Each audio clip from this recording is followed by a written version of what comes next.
الحمد لله والسلام على عباده الذين اصطفى أما بعد. اللہ تعالیٰ نے حضرت رسالت جناب صلی اللہ علیہ وسلم کو معراج کے شرف سے نوازا. دو ہفتے سے یہی بات ہو رہی ہے اور واقعات تو بہت ہیں، لیکن اختصار کے ساتھ آج اسے مکمل کر لیتے ہیں، کیونکہ اس کے بعد انشاءاللہ رمضان المبارک کے جماعت میں آپ سے شروع ہوگی. معراج کے مبارک سفر میں آپ کی ملاقات بہت سے انبیاء علیہ السلام سے ہوئی اور مختلف صحابہ کرام رضی اللہ عنہم نے مختلف آسمانوں پہ مختلف انبیاء علیہ السلام کے ملنے کا ذکر کیا ہے، لیکن روایات اتنی زیادہ ہیں کہ کسی بھی آسمان کے متعلق یہ کہنا کہ وہاں پہ آپ کو فلاں نبی ملے تھے علیہ السلام بہت مشکل ہے. اور تمام روایات کا خلاصہ یہ ہے کہ آپ نے فرمایا میں نے انبیاء علیہ السلام کو دیکھا اور بیت المقدس میں وہ سب لوگ میرے انتظار میں تھے، اور میں نے یہ دیکھا کہ حضرت موسیٰ علیہ السلام اور حضرت ابراہیم علیہ السلام اور بعض روایات میں سیدنا مسیح علیہ السلام کا ذکر ہے کہ یہ تین آدمی نماز پڑھ رہے تھے اور باقی سارے میرے انتظار میں تھے. اور حضرت موسیٰ علیہ السلام کا نماز سے بڑا تعلق تھا. اللہ تعالیٰ نے فرمایا کہ جب وہ اس پاک وادی میں آیا تو ہم نے کہا فخلعنا علیہ، آپ اپنے جوتے اتار دیجیے، انک بالوادی المقدس، آپ ایک پاک جگہ پر آئے ہیں. اور اس نے فرمایا کہ موسیٰ اقم الصلاۃ لذکری، نماز پڑھا کیجیے مجھے یاد کرنے کے لیے. مصرف بہت بڑے تابعی تھے اور بالکل لوگوں سے الگ تھلگ رہتے تھے. کسی نے ان سے پوچھا کہ حضرت تنہائی میں جی نہیں گھبراتا اور دل نہیں چاہتا کہ آپ کسی سے بات کریں؟ تو انہوں نے کہا تنہائی کیسی؟ اسے کہا ہم نے تو کبھی نہیں دیکھا آپ کو ملتے ہوئے کہ کسی سے گفتگو کریں تو کہنے لگے عجیب بات کہتے ہو، مجھے جب باتیں خود کرنی ہوتی ہیں تو نماز پڑھنے لگتا ہوں، اور جب سننی ہو کہ یار کیا کہہ رہا ہے تو تلاوت کرنے لگتا ہوں. فرمایا تنہائی کیسے؟ اس لیے اللہ نے ان سے کہا کہ اپنی صلاۃ لذکری، موسیٰ نماز پڑھیے میری یاد کے لیے، میری یاد آتی ہے تو نماز پڑھیے. حتیٰ کہ حضرت رسالت صلی اللہ علیہ وسلم نے فرمایا کہ جب میں اس معراج کے سفر میں جا رہا تھا تو بیت المقدس کے بالکل قریب جبریل نے اشارہ کیا اور کہا یہ دیکھیں کیا ہو رہا ہے. تو میں نے زمین میں دیکھا اور آپ نے میرے ہاتھ ہوتے تو میں تمہیں دکھاتا وہ جگہ جہاں سرخ مٹی کے ٹیلے ہیں اور ان کے نیچے موسیٰ علیہ السلام کی قبر آ گئی ہے، اور میں نے دیکھا کہ قائم یصلی موسیٰ علیہ السلام اپنی قبر میں کھڑے ہوئے بھی نماز نہیں پڑھ رہے. یہ نماز اللہ کے قرب کا حقیقی سبب ہے، اور اللہ جتنا اپنے بندوں سے نماز سے خوش ہوتا ہے اس کا اندازہ اس سے ہو سکتا ہے کہ انبیاء علیہ السلام کو اس بات پہ لگایا کہ نماز پڑھو. پہلے بھی عرض کیا تھا کہ یہ سورہ الم نشرح ہم سب پڑھتے ہیں اور اس میں آخر پہ آتا ہے کہ فَإِذَا فَرَغْتَ فَانْصَبْ، اور اے نبی صلی اللہ علیہ وسلم جب آپ بالغ ہو جائیں تو اپنے آپ کو تھکا دیجیے. سوال یہ پیدا ہوتا ہے کہ کس چیز سے فارغ ہو جائیں. ان کا تو دعوت دینا، لوگوں کو دین کی طرف بلانا، کافروں میں تبدیل کرنا، یہ سب عبادت ہی تو تھی. اس کے باوجود اللہ کہتا ہے کہ آپ ان چیزوں سے فارغ ہو جائیں تو رات کو کھڑے ہو جائیے اور اتنی عبادت کیجیے کہ سب اس عبادت کی تھکاوٹ آپ محسوس کرتے ہیں. کا مطلب یہ ہے کہ آدمی نماز پڑھے اور نفل پڑھے اور اتنے پڑھے کہ طبیعت پر بوجھ پڑے، نفس ٹوٹے اور آدمی تھکاوٹ کو محسوس کرے. اللہ نے فرمایا فَإِذَا فَرَغْتَ فَانْصَبْ، اور جب آپ فارغ ہو جائیں میرے دین کے ان کاموں سے تو میری اتنی عبادت کیجیے کہ آپ کو تھکاوٹ محسوس ہو. عبادت کا فرق اپنے رب سے نو لگائیے. یہ تراویح اسی لیے ہے، یہ 20 رکعتیں اسی لیے ہیں کہ آدمی پڑھے اور طبیعت پر بوجھ محسوس ہو. اور اسی لیے صحابہ اور تابعین رضی اللہ عنہ کے دور میں اہل مدینہ 36 رکعتیں پڑھتے تھے تراویح. 20 رکعتیں تو عمر رضی اللہ عنہ نے فرما دیا تھا، اور 4 جو وقفے ہوتے تھے ان چاروں وقفوں میں مسجد نبوی میں لوگ کھڑے ہو جاتے تھے. کبھی امام کھڑا ہو جاتا تھا، کبھی بیٹھ جاتا تھا، اور 4 وقفوں میں 4 نفل کو پڑھتے تھے. اسی لیے شریعت کا مسئلہ یہ ہے کہ امام جتنی دیر میں 4 رکعتیں پڑھائے اتنی دیر آرام بھی کرے. اور یہاں ہمارا حال یہ ہے کہ 4 رکعتوں کے بعد گھٹنوں کے بل لوگ بیٹھ جاتے ہیں کہ اٹھیے امام صاحب آج 10 سیکنڈ زیادہ کیوں ہو گئے، 20 سیکنڈ زیادہ کیوں ہو گئے. اہل مدینہ 4 رکعتیں پڑھتے تھے تو 4 وقتوں کی وہ 16 رکعتیں اور 20 تراویح 36 رکعتیں ہو جاتی تھیں. اور اسی لیے حنفی فقہا کہتے ہیں کہ ہر عشرے میں 1 مرتبہ قرآن پڑھنا چاہیے. روز 3 پارے سنیں. وہ دین ہے کہاں جو اصل میں ہے. ہمارے دور میں سب سے زیادہ جس چیز کی عبادت اور پرستش شروع ہو گئی ہے وہ 2 چیزیں ہیں. ایک یہ انسانیت کا بت، اور اس انسانیت کے بت کے ساتھ ساری ہمدردیاں مجرم کے لیے ہیں اور ساری ہمدردیاں ظالم کے لیے، مظلوم کے لیے نہیں. اور اس کا نقصان ہو گیا اس کے لیے کچھ اسے قتل کر دیا ہے، اب اسے سزا نہیں ملنی چاہیے، چھڑا لیجیے، بچا لیجیے. کیا فائدہ، آپ ایک زندگی کو خراب کر رہے ہیں. اس سے چوری کر لی ہے، مال برآمد ہو گیا ہے، کچھ اسے بچ گئی، ٹھیک ہے رہنے دیجیے.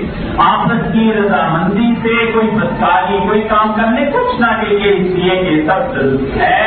یہ سب کا سب انسانیت کا خود ہے جسے امت اب پوجنے لگی ہے.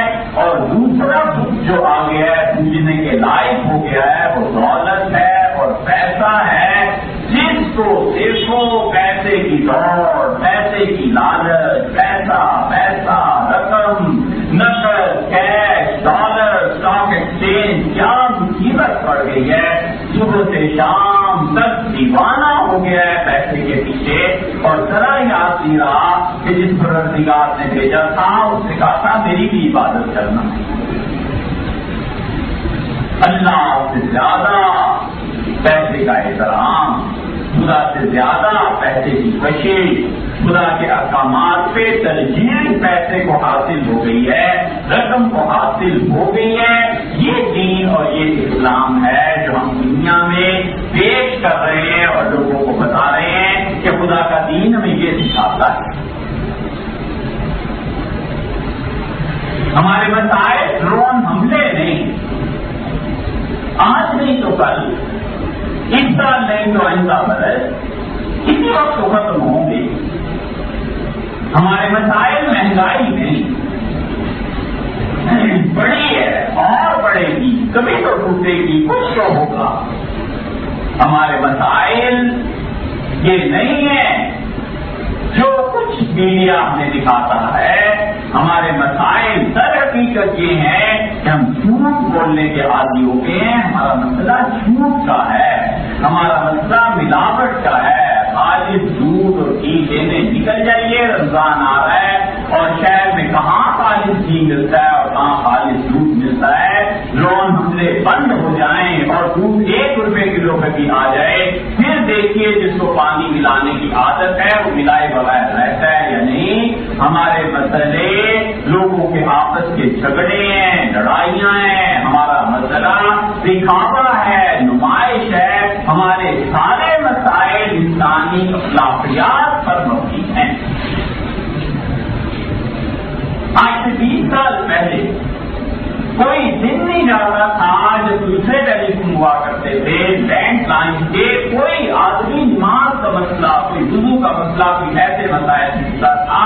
اب کوئی دن نہیں جاتا جس سے یہ فون آئے کہ طلاق دے دی۔ طلاق کا مسئلہ کیا ہے کہ اتنی عدم برداشت ہے معاشرے میں، اور طلاق ہمارے یہاں بڑھتی چلی جا رہی ہے، ذرا خدا کا خوف نہیں ہے۔ اللہ نے کہا میثاقاً غلیظا، یاد رکھو یہ نکاح بڑا پختہ وعدہ ہے جو میرا نام لے کر تم کر رہے ہو۔ فاتقوا اللہ الذی تساءلون بہ والارحام، ڈرو اللہ سے جس کا نام لے کر تم اپنی بیٹیوں کے رشتے دیتے ہو اور لیتے ہو۔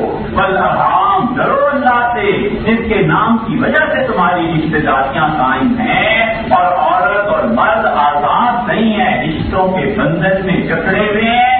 یہ ہمارے مسائل ہیں، گھروں کا سکون نہیں ہے۔ باہر چلے جاؤ، شہر گھوم جاؤ، ایک جو اللہ کا بندہ کہیں ملے جس کی مجلس میں پہنچ کے اتنا تو احساس ہوتا ہو کہ یار میں جاہل ہوں، میں گناہ گار ہوں، مجھے یہ چیزیں سیکھنی تھی، کہیں پہنچ کے اپنا نفس ٹوٹے، ایک مجلس ایسی نہیں ملتی، جائے گا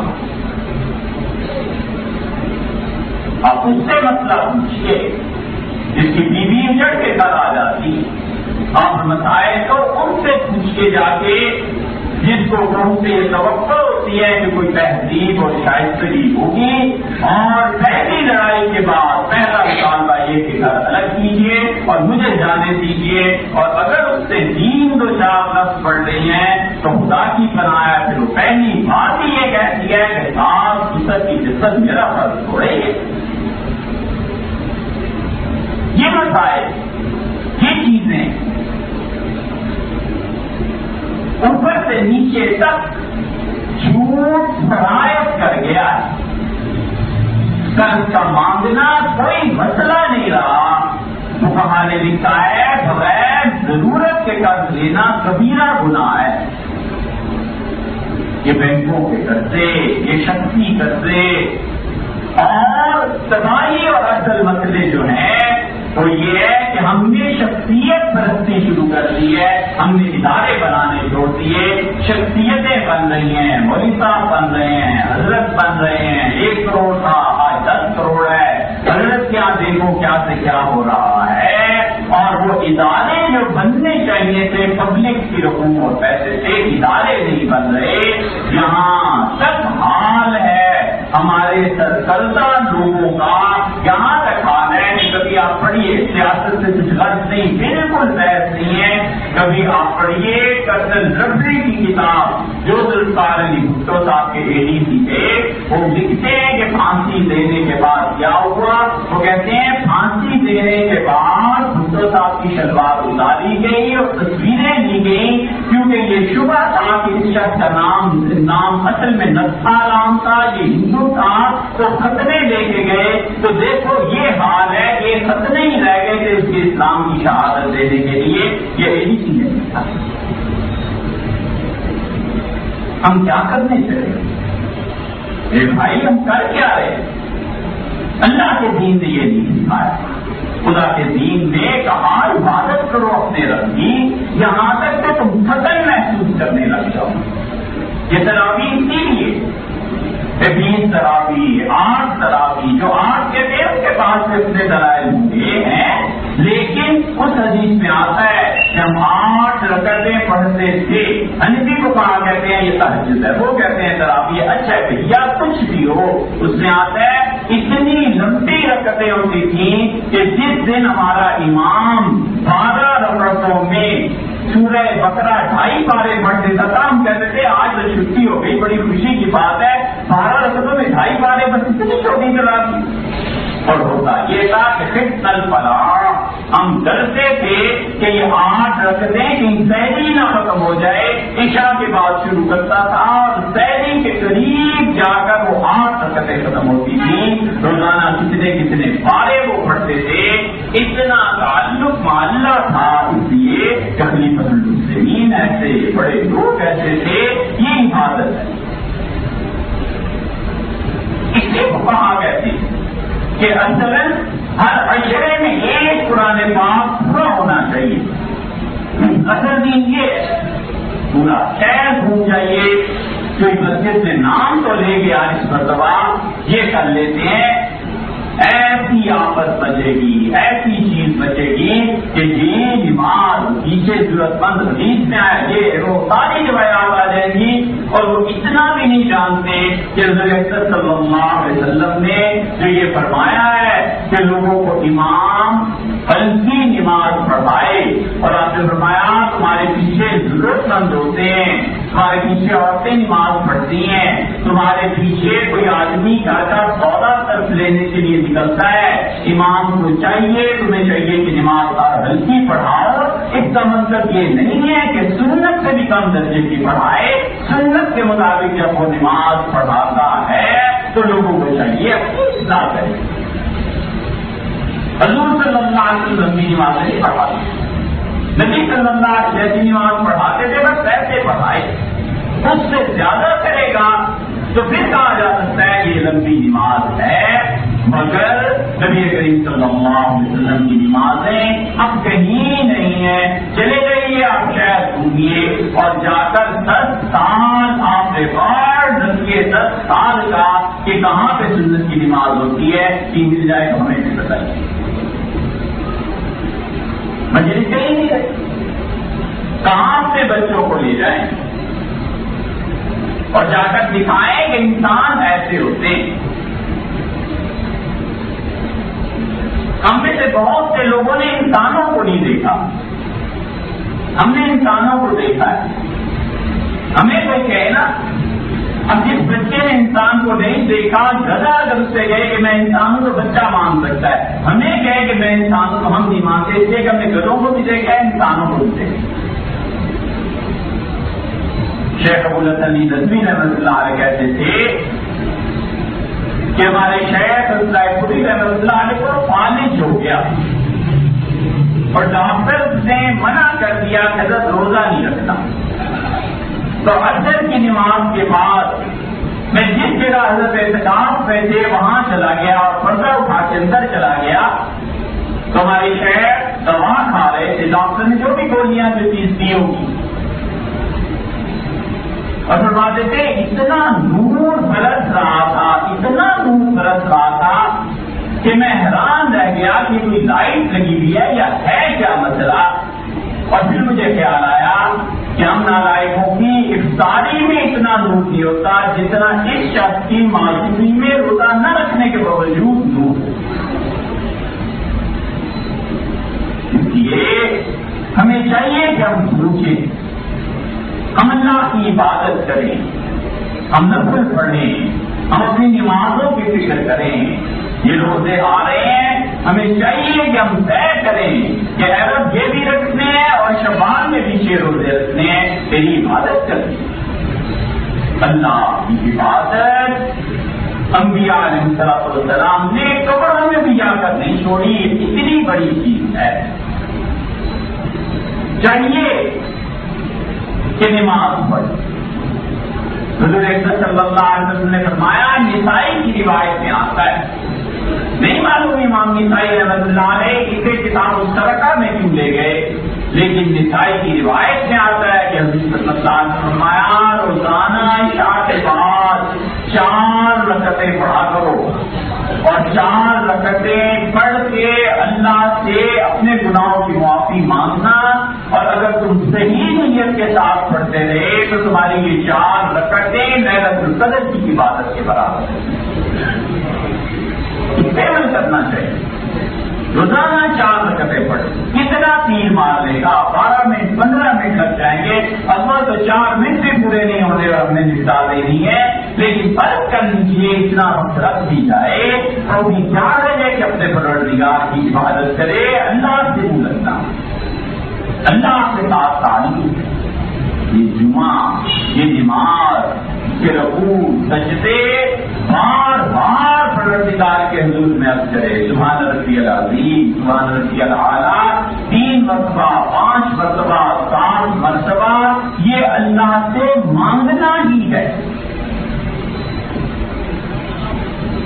حضرت محمد صلی اللہ علیہ وسلم نے یہی دیکھا معراج. آپ نے فرمایا، آسمانوں پہ 4 انگلی کے برابر میں نے کوئی جگہ نہیں دیکھی، لیکن کوئی نہ کوئی فرشتہ کوئی سجدہ کر رہا تھا، کوئی رکوع کر رہا تھا، کوئی اللہ کی تسبیح بیان کر رہا تھا.